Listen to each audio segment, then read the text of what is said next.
একটি প্রবাদ বাক্য না হলেও একটা প্রচলিত কথা আছে, পাগলা খাবি কি ঝাঁঝেই মরে যাবি। আজকের রেসিপিটা বেশ কিছুটা তাই। এমনিতেই আমি মোমো পাগল, তারপরে মোমোটাকে যদি একটু অন্য ওয়েতে এইভাবে প্রেজেন্ট করা হয় তাহলে তো আর বলতে নেই। আমি ভয়েস ওভার দেওয়ার সময় কিভাবে যে আমি লোভ সামলেছি সে শুধু আমি জানি আর আমার ঈশ্বর জানেন। এনিওয়ে, নমস্কার বন্ধুরা, পিঙ্কি রাহারের দরবারের আরেকটি নতুন পর্বে আপনাদের সকলকে স্বাগত জানাই।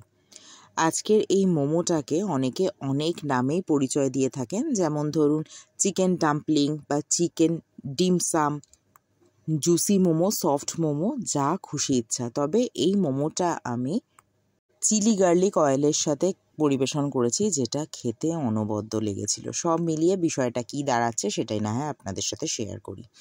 আচ্ছা, এখানে আমি প্রায় 500 গ্রামের মতো বোনলেস চিকেন নিয়ে নিয়েছি এবং তার মধ্যে 1.5 ইঞ্চির মতো আদা আর কতগুলো রসুনের কোয়া, যেরকম দেখলেন 10-12খানা রসুনের কোয়া, এটার দিয়ে একটা পেস্ট বানিয়ে নেবো। তবে বলে রাখি, পেস্ট বলতে যা বোঝায় সেটা কিন্তু না, এটা একেবারে মিহি পেস্ট হবে না।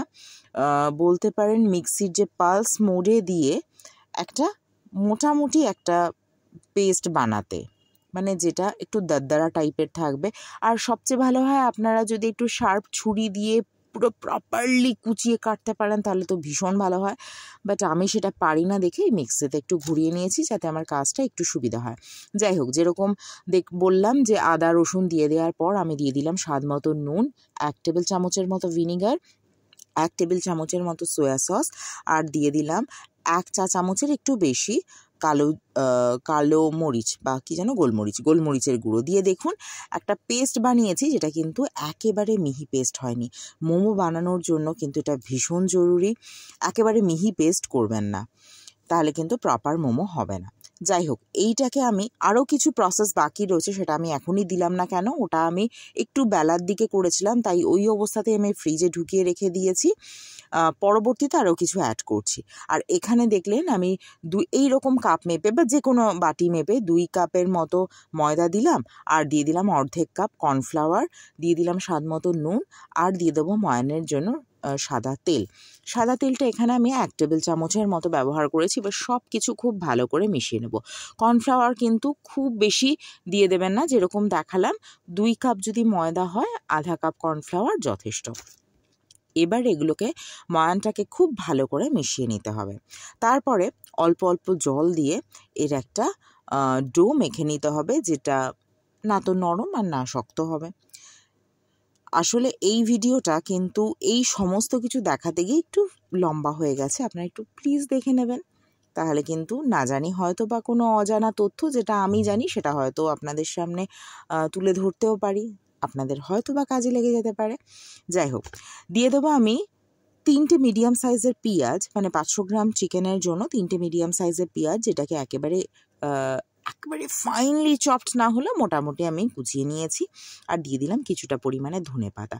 যে বাটিটাতে নিয়েছিলাম সে বাটিটা ছোট হয়ে যাওয়া, আমি একটা বড় বাটিতে ট্রান্সফার করেছি, আর আমি এর মধ্যে পেঁয়াজ আর দেখলেন ধনেপাতা মিশিয়ে দিয়েছি। আপনারা চাইলে কিন্তু গাজর বা বিনস এই ধরনের সবজিও অ্যাড করতে পারেন।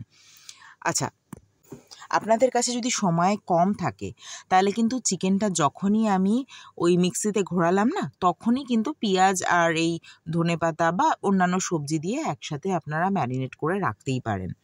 আচ্ছা, এখানে আমি প্রথমে একটা বড় লেচি করে নিয়ে তারপরে এটাকে যতটা সম্ভব পাতলা করে বেলা যায় আমি বেলে নিচ্ছি। দেখুন এত বড় লেচিটা হয়ে গেছে যে আমার বেলান চাকি থেকে বেরিয়ে কোন রাস্তায় যে চলে যাচ্ছে বা কোন দিকে চলে যাচ্ছে। যাই হোক, যতটা সম্ভব পারবেন পাতলা করে বেলে নেবেন। এবার পছন্দসই শেপ দেওয়ার জন্য, মানে কতটা বড় ছোট রাখবেন সেই মতো একটা কিছু কাটার দিয়ে কেটে নেবেন। আপনাদের কাছে যদি কুকিজ কাটার থাকে তত খুব ভালো, আমার কাছে নেই, তাই আমি একটা গ্লাস দিয়ে বা এরকম শার্প বাটি দিয়ে যেভাবে সুবিধা হয় সেরকমভাবে কেটে নেবেন, সেটা আপনাদের পছন্দের মতো। আচ্ছা, এইভাবে আমি কিন্তু প্রত্যেকটাকে বেলে নেব। যেদিকে আমার একটু মোটা মনে হচ্ছে সেদিকটা একটু পাতলা করে নেব, মোটামুটি একটু পাতলা গোছেই রাখবেন। আচ্ছা, এইসব দেখতে দেখতে আপনারা বোর হয়ে যাচ্ছেন না? বোধহয় বোর হয়ে যাচ্ছেন, দাঁড়ান আপনাদের আর বোর করবো না, চোখের পলকে আমি বরং সমস্ত কিছু কেটে নিয়ে চলে আসি।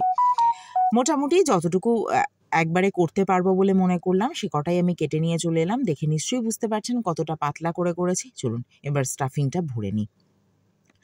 স্টাফিংটা ভরার জন্য যাতে আমার একটু সুবিধা হয় তাই সবকটা আগে মানে কিছুটা আগে এরকম থালার মধ্যে নিয়ে নিয়ে পছন্দ মতো পুর দিয়ে দেবেন, মানে যতটা আপনার ইয়ের মধ্যে ধরবে ক্যাপাসিটি অনুযায়ী ততটা পুর দিয়ে দেবেন।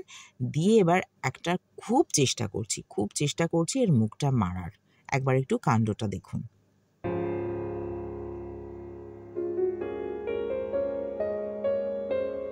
দেখছেন কীর্তি, একদিকে আটকাই আর একদিকে খুলে চলে যায়, এটা তো হবেই। তবে এইটার বন্ধ করার জন্য একটা টেকনিক কিন্তু ব্যবহার করেছি। কি টেকনিক? চলুন এর পরেরটাতে দেখাচ্ছি। দেখুন তো কি দারুণ শেপটা হয়েছে না? সত্যি কথা বলতে কি এই শেপটা কিন্তু আমি প্রথমবারই দিচ্ছি। ওফ, দুর্দান্ত হয়েছিল। আমি বলছি না কিভাবে যে আমি লোভ সংবরণ করছি সে শুধু আমি জানি আর আমার ঈশ্বর জানেন। ভীষণ সুন্দর হয়েছিল, মানে বাড়াবাড়ি রকমের সুন্দর। সব আর যখনই আপনার মাংসটাকে দেবেন না, একেবারে কিন্তু পেস্ট করবেন না, একটু হালকা আধা পেস্ট করবেন, তাহলেই দেখবেন দারুণ স্বাদের হবে। হ্যাঁ, তো যেটা বললাম ওই যে তারপরে কিন্তু আমি একটু জল দিয়ে আটকে নিয়েছি, যার ফলে সুন্দর আটকে গেছে। এই বুদ্ধিটাই প্রথমে খেলেনি। যাই হোক, এরপরে এইরকমভাবে কিন্তু আমি প্রত্যেকটা গড়ে নেবো এবং প্রত্যেকটার আমি একই রকম ভাঁজ দিয়েছি। আপনারা চাইলে বিভিন্ন রকমের ভাঁজ দিতেই পারেন। আমি প্রত্যেকটা ভাঁজ দিয়ে নিয়েছি আর অপর দিকে কিন্তু আমি জল গরম হতেও বসিয়ে দিয়েছি। এটার আর একটা ভালো দিক কী জানেন, এরকম স্টিম ফিম করতে হয় না, জাস্ট গরম জলের ভিতরে এগুলোকে ছেড়ে দিন। যত বড় কড়াই দেবেন তত আপনি বেশি পরিমাণে দিতে পারেন। আমি কিছুটা দিয়ে দিয়েছি। এবারে বলি আর একটা গুরুত্বপূর্ণ কথা, মোটামুটি হাই হিটে যদি রাখেন 4 মিনিটের বেশি কিন্তু এটা হতে সময় লাগে না। 4 মিনিট হলেই আমার মনে হয় যথেষ্ট। আমারটাও যেরকম 4-5 মিনিটের মধ্যেই কিন্তু হয়ে গেছিলো।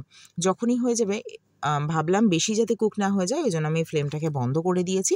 এরপর এরকম একটা ছান্তা দিয়ে এরকম তুলে নিয়ে একটু জলটা ঝরাতে দিলেই হবে, বা একটু বলতে পারেন একটু পাখার তলায় একটু শুকিয়ে নিলেই সুন্দর হয়ে যাবে। আচ্ছা, অন্যদিকে একটা একটা চিলি গার্লিক অয়েল বানিয়ে নিই। তার জন্য আমি প্রথমে দিয়ে দিলাম 1 টেবিল চামচের মতো সাদা তিল। আর আমাদের বাড়িতে যেহেতু সবাই খুব একটু কম কম ঝাল খায়, তাই অল্প করেই চিলি ফ্লেক্স দিলাম। সেই কানা ছেলের নাম পদ্মলোচনের মতো ব্যাপারটা, জানেন তো? নামেই এটা চিলি গার্লিক সস, খুব একটা বেশি কিন্তু ঝাল ছিল না। যাই হোক, আমি এর মধ্যে চিলি পাউডার দিলাম, কাশ্মীর লাল লঙ্কার গুঁড়ো দিলাম নুন, এই যে নুন দিলাম, দিয়ে দিলাম চিনিটাও স্বাদ মতো দিলাম, আর গোলমরিচের গুঁড়ো দিয়েছি 1 চা চামচের মতো। দিয়ে দেবো এখানে 1 টেবিল চামচের মতো টমেটো সস, দিয়ে দেবো এখানে 1 টেবিল চামচের মতো ভিনিগার, আর 1 টেবিল চামচের মতো সয়া সস। আমি সাজেস্ট করব যে আপনারা প্রথমে এইরকমভাবে সব আগে মিশিয়ে নেবেন, তারপরে তেলটা গরম করতে বসাবেন। আর এখানে ওই অ্যারাউন্ড ধরুন 3 টেবিল চামচের মতো আমি একটু জল দিয়ে দিলাম। আপনারা চাইলে কিন্তু জলটা আরেকটু বেশি দিতে পারেন, অসুবিধে নেই, তবে সেক্ষেত্রে তেলটা একটু বেশি পরিমাণে দিতে হবে। যাই হোক, আমি কিন্তু এখানে জল দিয়ে এটা মোটামুটি রেডি করে রাখলাম। এরপরে আর একটা যদি এরকম হাতা না থাকে তাহলে আপনারা কড়াইতে করে নিতে পারেন। মোটামুটি একটা সোমবার দিতে হবে, তো তার জন্য কিছুটা পরিমাণ তেল, একটু বেশি পরিমাণেই তেল দিয়ে দিলাম। তার মধ্যে দিয়ে দেবো না হলেও 10-12 কোয়া রসুন, যেটাকে আমি একটু থেতো করে নিয়েছি বা কুচিয়ে নিয়েছি, সেই রসুনের কোয়া। দেখুন এটাতে কিন্তু তেলটা এত পরিমাণ গরম হয়ে গেছে, আমি ফ্লেমটা বন্ধ করে দেওয়ার পরেও একটু গার্লিকটা একটু বেশি ভাজা হয়ে গেছে। যাই হোক, অসুবিধে নেই, দারুণ ফ্লেভার এসেছিলো, দারুণ মানে দারুণ ফ্লেভার। যখন আমি এটা করছি না তখন সত্যি গন্ধে একেবারে চতুর্দিকটা ভরে গেছিলো। যাই হোক, আমার কিন্তু এখানে চিলি গার্লিক অয়েল একেবারে রেডি হয়ে গেছে। এবারে আমি মোমোগুলোকে সাজিয়ে নেব। আপনারা চাইলে ভীষণ ডিপ করেও খেতে পারেন, বা আমার মতো অল্প অল্প ছড়িয়ে খেতে পারেন। তার কারণ যেটুকু পরিমাণ ঝাল দিয়েছিলাম না, আমার তাতেও ভয় লাগছিল যে পাছে যদি বেশি ঝাল হয়ে যায়। এনিওয়ে, আজকের এই ডাম্পলিং কিন্তু আমার একদম রেডি। যদি আপনাদের পুরো বিষয়টা বা পুরো এই মোমো করার প্রসেসটা আপনাদের ভালো লেগে থাকে, তাহলে কিন্তু একটা প্লিজ লাইক করতে ভুলবেন না। আর প্লিজ আমার চ্যানেলটিকে সাবস্ক্রাইব করুন এবং পাশে থাকা বেল আইকনে ক্লিক করুন, যাতে নোটিফিকেশনটা সবার আগে আপনার কাছে পৌঁছায়। আর যদি ফেসবুক থেকে দেখেন তাহলে একটা ফলো করে দেবেন। আমি ভীষণ নিশ্চিত আপনি যদি এইরকমভাবে মোমো বাড়িতে বানান, কোনো রকমের মোমো আপনার কাছে পাত্তা পাবে না, তার কারণ এর মধ্যে যে অনেকটা ভালোবাসা লুকিয়ে থাকবে। তাহলে আজকের মতো আসি, অন্য কোনো দিন অন্য কোনো রান্নাকে সঙ্গে নিয়ে আবার হাজির হব। ভালো থাকবেন। ভিডিওটি দেখার জন্য ধন্যবাদ।